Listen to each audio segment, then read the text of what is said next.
नमस्कार दोस्तों, आपका स्वागत है मेरे YouTube channel know about UK में। तो आज हम बात करने वाले हैं हिंदी भाषा के विकास के बारे में। तो विश्व में लगभग 7,000 भाषाएं बोली जाती है। 10 ही भाषा ऐसी है जो 10 करोड़ से ज़्यादा लोग बोलते हैं। वो है चीनी, हिंदी, अंग्रेजी, स्पेनिश, बांग्ला, पुर्तगाली, रूसी, अरबी, जापानी और जर्मनी।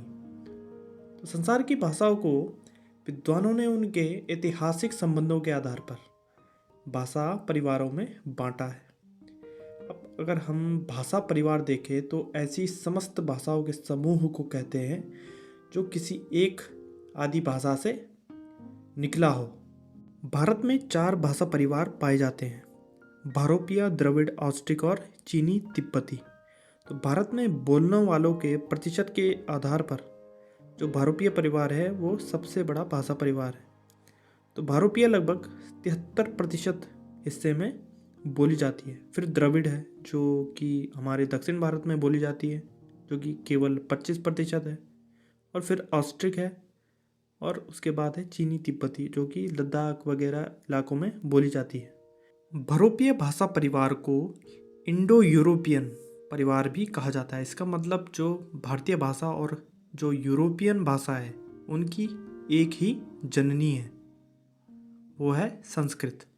शुरुआती तौर पर भारतीय भाषाओं का विकास हुआ आर्यों के यहाँ बसने के बाद। तो भारतीय आर्य भाषा को भी 3 कालों में बांटा गया है: प्राचीन भारतीय आर्य भाषा, मध्यकालीन और आधुनिक। जो प्राचीन थी वह 1500 ईसा पूर्व से 500 ईसा पूर्व तक इसका प्रयोग हुआ।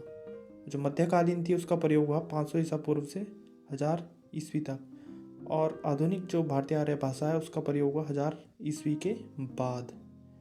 तो जो 1500 ईसा पूर्व से 500 ईसा पूर्व तक जो भाषा प्रयोग हुई, प्राचीन भारतीय जो आर्य भाषा थी वह थी वैदिक संस्कृत। और मध्यकालीन जो भारतीय आर्य भाषा थी वो थी पाली, प्राकृत और अपभ्रंश। तो मध्यकाल में इनका विकास हुआ। फिर आधुनिक भारतीय आर्य भाषा में आई हिंदी और हिंदीतर भाषाएं जो हिंदी से जिनका विकास हुआ, जैसे बांग्ला, उड़िया, असमिया, मराठी, गुजराती, पंजाबी और सिंधी। तो इसका मतलब यह है कि हिंदी का विकास 1000 ईस्वी के बाद प्रारंभ हुआ। तो आधुनिक भारतीय आर्य भाषा थी हिंदी। तो हिंदी को भी 3 भागों में बांटा गया है: एक है प्राचीन हिंदी, एक मध्यकालीन और एक है आधुनिक। तो जो प्राचीन हिंदी है उसका कार्यकाल था 1100 से और 1400 ईस्वी तक। मध्यकालीन हिंदी का प्रयोग हुआ 1400 से 1850 ईस्वी तक। 1850 ईस्वी से और अब तक जो हिंदी प्रयोग हो रही है वह है आधुनिक हिंदी। हिंदी की जो आदि जननी है वो हम सबको पता है, वह है संस्कृत। तो अगर हम हिंदी का विकास क्रम देखें तो वो इस प्रकार से है: सबसे पहले संस्कृत, फिर पाली, फिर प्राकृत, फिर अपभ्रंश, फिर अवहट, फिर प्राचीन और प्रारंभिक हिंदी। हिंदी भाषा के विकास में पाली और प्राकृत भाषा का बहुत ही महत्वपूर्ण स्थान है। अगर हम देखा जाए तो भारत की जो प्रथम देश भाषा थी वह थी पाली। भगवान बुद्ध के लगभग सारे उपदेश पाली ही भाषा में है। और जो प्राकृत भाषा है उसका प्रयोग हुआ है भगवान महावीर के सारे उपदेशों में। अपभ्रंश का वैसे शाब्दिक अर्थ होता है पतन, लेकिन जो अपभ्रंश है वह एक विकसित भाषा है जो कि प्राकृत भाषा से हुई है। अपभ्रंश भाषा का विकास लगभग 500 ईस्वी से और 1000 ईस्वी तक हुआ। इसको साहित्य में इसका प्रयोग 8वीं शताब्दी से शुरू हुआ और 13वीं शताब्दी तक रहा। जो अपभ्रंश भाषा के महत्वपूर्ण रचनाकार रहे हैं उनका नाम है स्वयंभू। अपभ्रंश से ही हमारी आधुनिक भारतीय भाषाओं का विकास हुआ। जैसे शोरसेनी अपभ्रंश से पश्चिमी हिंदी, राजस्थानी और गुजराती का विकास हुआ। ऐसी अर्धमगधी अपभ्रंश से पूर्वी हिंदी का विकास हुआ। मगधी अपभ्रंश से बिहारी, उड़िया, बांग्ला और असमिया का विकास हुआ। खस अपभ्रंश से पहाड़ी का विकास हुआ। ब्राह्मण अपभ्रंश से पंजाबी और सिंधी का विकास हुआ और महाराष्ट्री अपभ्रंश से मराठी भाषा का विकास हुआ। अब इनमें जो पश्चिमी हिंदी है उसको भी 5 भाषाओं में बांटा गया है, जैसे खड़ी बोली या फिर कौरवी, ब्रज भाषा, हरियाणवी, बुंदेली और कन्नौजी भाषा में।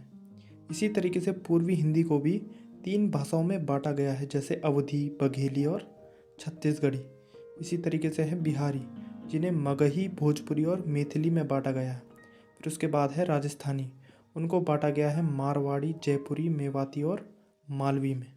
अब हम अगर अवहट्ट के बारे में बात करें तो अवहट्ट अपभ्रंश और हिंदी भाषा के बीच की एक भाषा है, जिसका समयकाल बहुत ही छोटा रहा, 900 से लगभग 1100 ईस्वी तक, और इसको संक्रांतिकालीन भाषा भी कहा जाता है। अगर हम हिंदी भाषा की उत्पत्ति के बारे में बात करें तो जो विदेशी लोग भारत में पश्चिम की तरफ से आते थे तो वो इस देश को सिंधु देश कहते थे।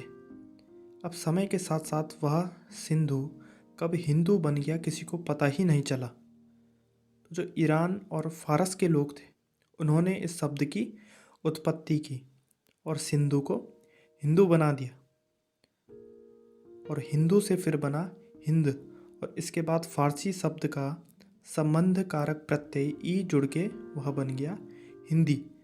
तो अगर हम हिंदी के विकास चरणों को देखें तो सबसे पहले था सिंधु, फिर हिंदू, फिर बना हिंद, और उसमें फिर ई जुड़ के बन गया हिंदी।